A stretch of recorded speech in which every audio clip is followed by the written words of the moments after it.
The Channel Tunnel, a symbol of unity and engineering marvel. It was January 20th, 1986, and something extraordinary was happening on either side of the English Channel. The United Kingdom and France, two nations with centuries of rivalry, wars, and cultural banter, had come together to announce a grand project, the Channel Tunnel, or as the British like to call it, the Chunnel. It was a plan to connect two nations not just metaphorically, but literally, with an underwater tunnel. The idea of a tunnel under the channel wasn't new. In fact, the concept dated back to the early 19th century. However, earlier proposals included bizarre schemes like horse-drawn wagons, underwater lamps, and ventilation shafts that doubled as mid-tunnel T-stops. Engineers and dreamers had fantasized about bridging the gap between Britain and mainland Europe, but no one could agree on the specifics until the 1980s rolled around. By 1986, the world had entered an era of optimism. The Cold War was thawing, shoulder pads were peaking in fashion, and the British and French decided it was time to bury the hatchet, at least 40 meters under the sea. The announcement of the Channel Tunnel was made with great fanfare, as leaders on both sides declared it a symbol of cooperation and progress. Predictably, the announcement was met with mixed reactions. The French were thrilled. They envisioned a sleek, efficient passage to London, bringing with it opportunities for travel, trade, and showing off their culinary superiority. The Brits, on the other hand, were a tad skeptical.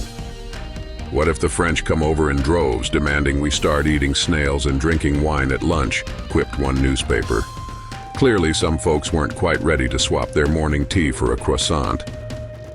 The project was daunting. Engineers would have to dig a 31-mile tunnel under the channel, the longest underwater tunnel in the world. It required cutting-edge technology, years of planning, and the cooperation of two nations known for stubbornness. Think of it like a family road trip where one sibling insists on taking the scenic route and the other just wants to get there faster. But the engineers were determined.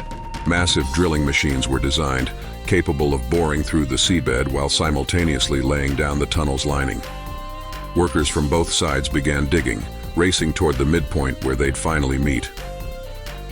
Building the tunnel wasn't exactly smooth sailing. There were delays, cost overruns, and the occasional political squabble. In true diplomatic fashion, they compromised by making it happen, eventually. And then there were the workers.